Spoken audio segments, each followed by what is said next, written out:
नोएडा के garden Galleria mall में party करने गए युवकों और बार स्टाफ के बीच जमकर मारपीट हो गई। इस बवाल में एक गंभीर रूप से जख्मी हो गया और इलाज के दौरान मौत हो गई।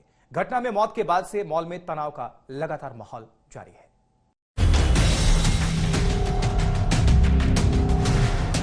नोएडा के सबसे नामी गिरामी इलाके सेक्टर 18 के सामने गार्डन गैलेरिया मॉल में बीती रात एक दिल दहलाने वाली वारदात हुई। सेक्टर 39 के इस मॉल में लॉस्ट लेमन नाम के एक रेस्टोरेंट बार में एक कंपनी में काम करने वाले युवक को रेस्टोरेंट के स्टाफ ने पीट कर मौत के घाट उतार दिया। झगड़ा पैसे के लेन देन को लेकर हुआ था, जो मारपीट तक पहुंच गया। मारपीट इतनी बढ़ी कि रेस्टोरेंट का स्टाफ इस युवक पर टूट पड़ा।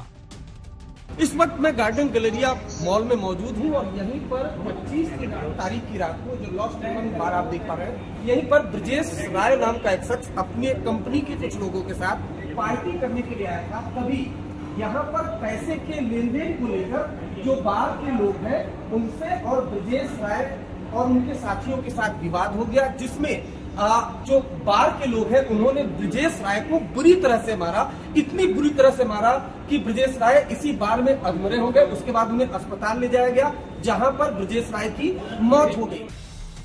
मारपीट के दौरान मौके पर मौजूद किसी शख्स ने इस बारे में पुलिस को इत्तला दी। कॉल मिलते ही पुलिस फौरन मौके पर पहुंची। मौके पर पहुंचकर पुलिस ने पाया कि युवक बुरी तरह घायल था, लिहाजा उसे फौरन अस्पताल ले जाया गया। लेकिन तब तक काफी देर हो चुकी थी। डॉक्टरों ने उसे मृत घोषित कर दिया। फिलहाल पुलिस ने रेस्टोरेंट के 8 लोगों को हिरासत में ले लिया और आगे की कार्रवाई में जुट गई है। ये किस तरह से वारदात हुई? बेहद सनसनीखेज ये वारदात है। पीट कर एक शख्स को बार में मार दिया गया। कल 11 बजे के आसपास की घटना बताई गई है। इसमें 6 लोग आए थे, 7 लोग थे, अंदर पार्टी कर रहे थे और उसी समय संभवतः किसी बात को लेकर के जो वहाँ स्टाफ था उनके साथ इनका विवाद हुआ और उस विवाद में मारपीट भी शुरू हो गई और उसमें एक जो व्यक्ति थे उनको चोट लग गई। उनको तत्काल वहाँ अस्पताल ले जाया गया, जहाँ उनको डिक्लेयर कर दिया डेड। हम लोगों को जो एफआईआर मिली, हम लोगों ने उसमें एफआईआर लॉन्च कर ली है और जितना स्टाफ वहाँ मौके पे था सबको हम लोगों ने राउंड अप कर लिया।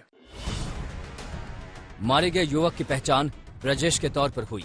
आपको बता दें कि 30 साल का ब्रजेश बिहार के छपरा का रहने वाला है। पुलिस ने एफआईआर दर्ज करके शव को पोस्टमार्टम के लिए भेज दिया है। फिलहाल पुलिस हिरासत में लिए गए रेस्टोरेंट के स्टाफ से पूछताछ कर रही है और साथ ही सीसीटीवी को सीज कर उसे खंगाल रही है, जिसके जरिए पुलिस आरोपियों और विवाद की जड़ का पता लगा रही है। लाश को पोस्टमार्टम के लिए भेज दिया गया है। आपको बता दें कि सेक्टर 18 के सामने बने इस गार्डन गैलेरिया में काफी तादाद में लोग डिस्को और बार में जाते हैं। इसे नोएडा की सबसे ज्यादा मशहूर जगहों में गिना जाता है। कई लोगों का कहना है कि मॉल्स में चल रहे बार और रेस्टोरेंट्स में सिक्योरिटी के नाम पर गुंडे हायर किए गए हैं। बड़ी तादाद में बाउंसर रखे हैं। ये बाउंसर मामूली कहासुनी पर लोगों को बुरी तरह पीटना शुरू कर देते हैं। पुलिस सीसीटीवी फुटेज के आधार पर हत्या के आरोपियों की पहचान कर रही है और जल्द ही सारे आरोपियों को गिरफ्तार कर लिया जाएगा। आज तक ब्यूरो। और बात राजस्थान के अलवर की करते हैं। अलवर के राजगढ़ में मंदिर पर बुलडोजर चढ़ाने के मामले में राजस्थान सरकार एक्शन में है। इस मामले में पहली कार्रवाई करते हुए सरकार ने नगर पालिका के अधिशासी अधिकारी और एसडीएम समेत 3 लोगों को निलंबित किया है। ये देखो सराय में जो मंदिर है शिव जी का, वो कैसे धराशायी, ये देखो, ये गया मंदिर, ये गया मंदिर।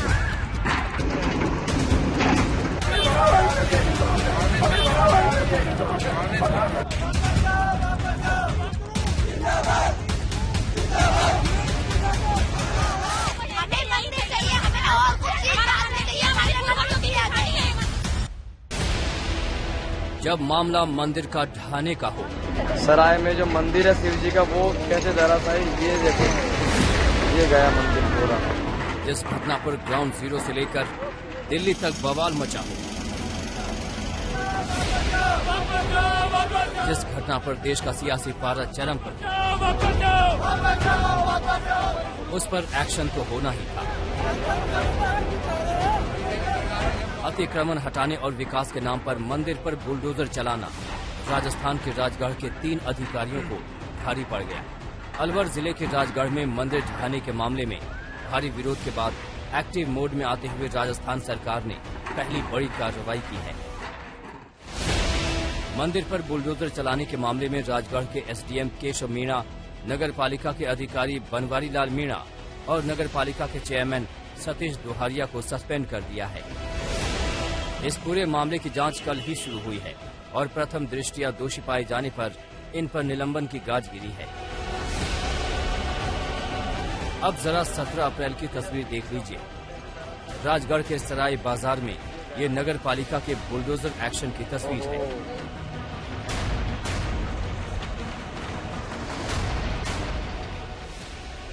अतिक्रमण के आरोप में 3 मंदिरों और 86 लोगों के मकान और दुकान बुलडोजर से तोड़ दिए गए। बताया जा रहा है कि एक मंदिर तो करीब 300 साल पुराना था। दुकानों और मकानों के गिरने का गुस्सा तो था, लेकिन आस्था का मंदिर जब बुलडोजर की लपेट में आ गया तो मामला भावनात्मक हो गया और शुरू हो गया बवाल।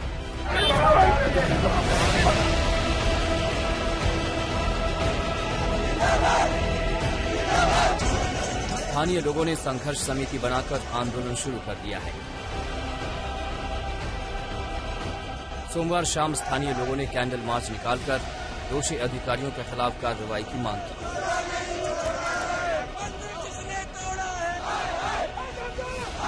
अब बच्चों को कहाँ लेके नहीं जाएं, सब टूटे फूटे मकानों में कहाँ जाए, ना ऊपर जा सकते हैं नहीं आ सकते हैं। कोई तो सुने हमारी कोई सुनने वाला ही नहीं है। कि हमको न्याय मिले, हमको है ना मुआवजा मिले, जो पीड़ित है उनको घर मिले, सबके लिए न्याय हो, इसलिए निकाला। और उनको जो है उनको सस्पेंड करा जाए। तो लोग बेघर हो गए हैं, उनके घरों में कुछ भी नहीं है खाने पीने के लिए। क्या वो एक रात आए भी तोड़ने के बाद, वो एक रात हमारे बाहर निकल के देखा भी कि वो लोग कैसे रह रहे हैं। जाहिर है इसका असर हुआ और सरकार को फौरी कार्रवाई के लिए मजबूर होना पड़ा। हालांकि इस कार्रवाई पर भी सियासी सिर फुटअव्वल तय है, क्योंकि नगर पालिका के चेयरमैन सतीश दुहारिया बीजेपी के हैं। बीजेपी का कहना है कि दुहारिया ने मंदिर तोड़ने का आदेश नहीं दिया था, तो कार्रवाई क्यों? इस बीच बीजेपी के एक जांच दल ने अलवर के राजगढ़ में अपनी जांच पूरी करने के बाद कल जयपुर के बीजेपी मुख्यालय में मीडिया से बात की। बीजेपी ने मंदिर तोड़ने के मामले में गहलोत सरकार पर तीखा हमला बोला और सरकार से माफी की मांग की। बीजेपी का आरोप है कि जब मंदिरों को ढहाने का फैसला लिया गया तो उस बैठक में कांग्रेस विधायक जौहरी लाल मीणा मौजूद थे। अशोक गहलोत केवल अपनी सरकार बचाने के चक्कर में हैं। वहां के अधिकारी लोगों पर कोई अत्याचार करें, अन्याय करें, गालियां निकालें, कुछ भी करें। इसलिए राजस्थान के अंदर प्रशासन स्वतंत्र हो चुका है, मुख्यमंत्री का नियंत्रण खत्म हो चुका है। न उनके एमएलए पर कंट्रोल है, न मंत्री पर कंट्रोल है, न प्रशासनिक अधिकारियों पर कंट्रोल है। जाहिर है ये लड़ाई कांग्रेस बनाम बीजेपी होती जा रही है, क्योंकि कांग्रेस के मुताबिक मंदिर ढहाने का फैसला लेने वाले नगर पालिका बोर्ड की अगुवाई बीजेपी के हाथ में है। उधर जब बीजेपी सांसद से पूछा गया कि वसुंधरा राज में जयपुर के आसपास करीब 100 मंदिर तोड़े गए, तब क्यों नहीं कोई सवाल उठा, तो सुनिए उनका जवाब। प्रक्रिया और शब्दों में बड़ा अंतर होता है। मंदिर हटाने में और मंदिर तोड़ने में रात दिन का फर्क है। हमारे समय में किसी मूर्ति को नहीं तोड़ा, किसी मूर्ति पर हमने बुलडोजर नहीं चलाया, मंदिरों को हटाया। मैं एक मिनट, मेरी बात सुन लीजिए मेरी बात। मंदिरों को हटाया, वहां से मूर्ति हटाई, उनको भी स्थापित किया, उनकी पूजा पाठ की व्यवस्था की। सियासत तेज है। उधर कल राजगढ़ में डीएम के दौरान पुलिस ने डिमोलिशन के खिलाफ प्रदर्शन कर रहे लोगों पर जमकर लाठियां फटकारी। जाहिर है ये मुद्दा अभी शांत होने वाला नहीं है। अलवर से देव अंकुर और संतोष शर्मा के साथ शरद कुमार, जयपुर आज तक।